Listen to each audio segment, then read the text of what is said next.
Here we go, ladies and gentlemen. I am Zhong, the owner of a Zhong Cage Fighting Series. Going down March 26th, exactly 3 weeks from now. We have officially on board today doing an interview. Andrew Toste will be competing on our upcoming event. Now, Andrew, let's introduce you to all the MMA fight fans out there. Where are you coming from, and what got you into this fighting? I was born and raised Gilroy, California, so right down a little bit south. Maybe a little bit longer through traffic, but still just a little bit. I went to Gilroy High School there. Now I was getting coached by Daniel Cormier, you might know him. Got into watching a lot of the local California people like Uriah Faber and some of the fighters that were fighting in the WEC. Went from watching the WEC to Pride, and then from the Pride into Strikeforce into the UFC, and then stuck with fighting as like my main sport through most of my life. So like you are a big fan of MMA since a very young age. Yeah. So you've been into like this, basically following the trend, you know. What do you think of in terms like MMA, the changing from back in the WEC to now? What do you think of the changing? Like, what's your thought? Well, it kind of makes me feel old. It makes me feel like the old guy where you like something so much when it was like something new, and now everybody becomes a fan, and that's great. It's really great having like MMA as a mainstream thing where I can go to work and everyone's asking me questions about like, hey, what do you think? What's going on? This, that, and the other thing. Where's this storyline? What's that storyline? But at the same time, it's like I hear people saying some stuff and it's like totally out of bounds, and I gotta be that old guy that's like, it was so much better back in my day. But you know, it's great that MMA is like getting super popular. I'm happy about it. It's getting better and better every year. Now, so what age do you actually start getting into like a training?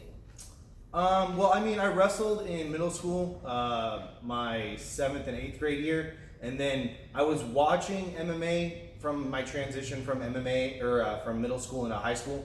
I didn't really get into training until like my sophomore year. I was more into like football when I got into high school, and then from my sophomore year on, I was like into training both wrestling, and then in all of my off season, if I wasn't doing wrestling training, I was doing MMA training. I see. So now, so wrestling kind of like your base, and getting into, and then you're moving into striking, obviously jiu-jitsu, the whole 9 yards, and gradually so. Now, you are making your MMA debut on my last event, November 13 in 2011, literally about 4 months ago, and you made that debut. You took a loss, and then after, right back into it, you fighting again a month after, and then you fight again like a few weeks ago. Yep. And then finally got your first W. So what's your thought on the process? You were fighting so consistently. Well, I like to call it like putting miles on the odometer. Like, you're not going to know how the car drives until you start getting on behind the wheel and start driving it. Like, no matter how much you know about driving, how much you know about fighting, it's not the same until you get in there. And I was putting a lot of pressure on myself, a lot of like emotions went into it, and I had to learn quickly, and I'm glad I did that. Like, you have to take a lot of pressure off yourself and just sort of take a step back and just let it be what it is. So it's a good thing that I'm sort of getting everything out there, getting everything quickly. It's a blessing that I'm not getting hurt. Like the first match that I had at your show, the ref was really, and the doctor, everybody really scared that I had injured myself, or that I had gotten injured. Thank God I didn't. So it's a blessing that I'm not getting injured in all these fights, as well as being able to put on such a great fight as I did with Moses Gomez in my second fight, and then with Anthony Scott in my third fight. Now, the first fight, let's walk through a little bit. What's going through you on the first fight? Well, initially on the first fight, when coming in, there was a lot of like realizing what's going on the background. It's not just like, oh, you come in, you train, you weigh in, you go in a fight. It's a lot of like, hey, you know, getting tickets, who's showing up, when are people going to be there, what time are you fighting, what number on the card are you, like there's so many different things that are going on. Like, hey, do you have your medicals done? Do you have this thing, that thing? So a lot of distraction. Exactly. There's a whole lot more. It's kind of learning new thing, like a lot of, you know, package coming along. Exactly. And then coming out of it, there was a lot of emotions between like, you know, feeling how I did when I was training, like first getting into jiu-jitsu and then first getting into wrestling, where you think you understand the rules, but you don't understand the rules. You think you understand how the refs are going to do things, and then you experience how the refs are going to take care of things, and it's just a learning experience. It's understanding that like losses aren't the end of the world, wins aren't the beginning of the start of your life. They're just bumps in the road, hills, valleys. They're just what happens. Now, last fight you came off a victory. How did you win the last fight? It was a lot of wrestling, a lot of taking what my opponent was bringing to me. He was doing a lot of like coming forward at like an excessive pace, too much for himself, where he was coming off balance, and I was able to duck under a lot of what he was doing and just come up behind him and take him down and just again take what he's just given me. It was a whole lot of that, and then again. A good thing about getting all 3 rounds in both the second fight and the third fight is just being able to experience what happens and how you're going to feel when your opponent gives you things and how you're able to take advantage of those opportunities. Well, I heard the second fight even went to a whole 3-minute round. It was like a striking stand-up war. Mm-hmm. And how do you feel about that fight?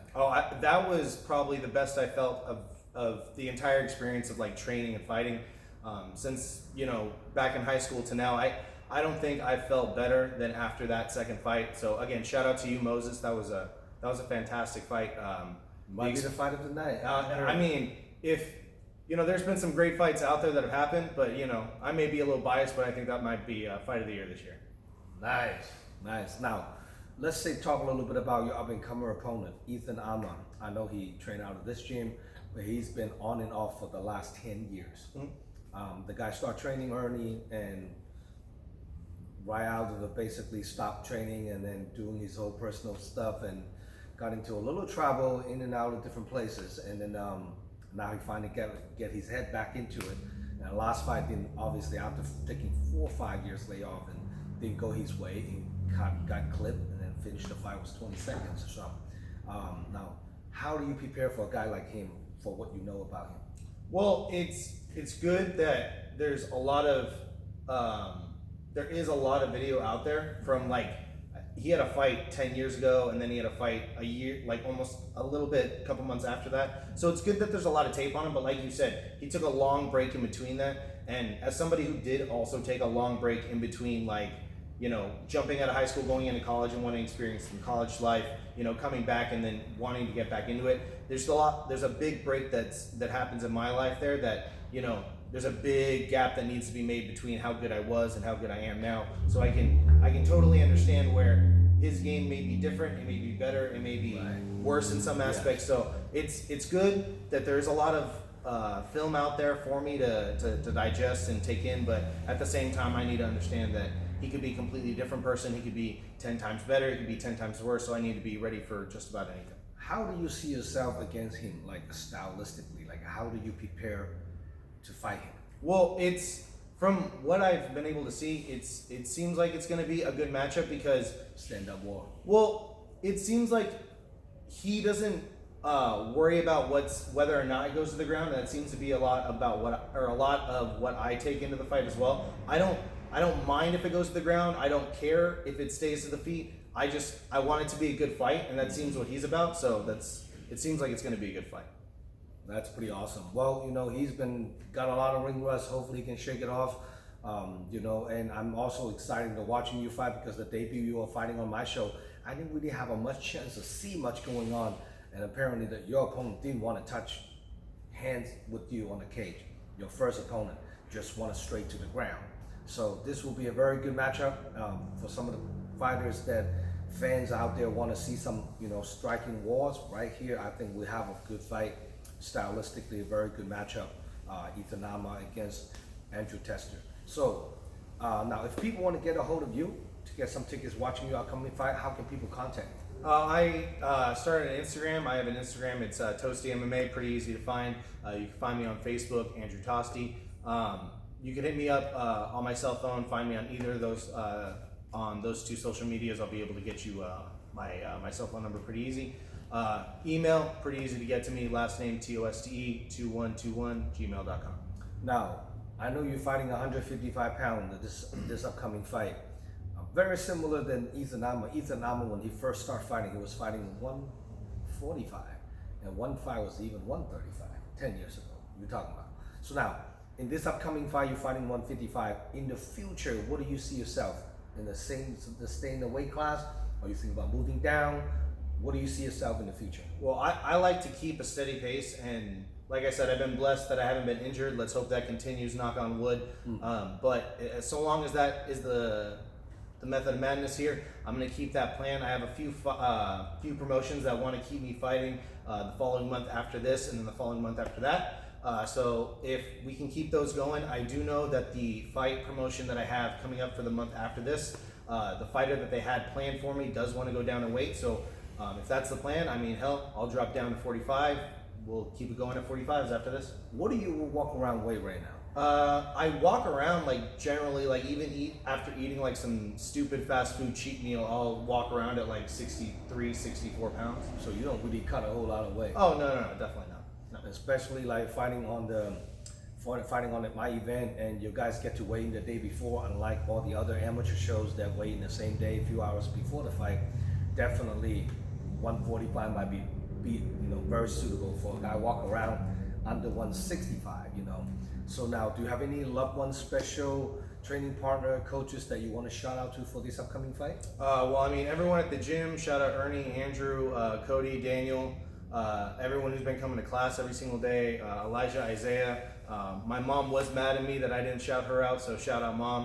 So yeah, shout out you guys. Sounds good. Now, if your opponent, Ethan Alma, watching this interview, what do you have to say to him?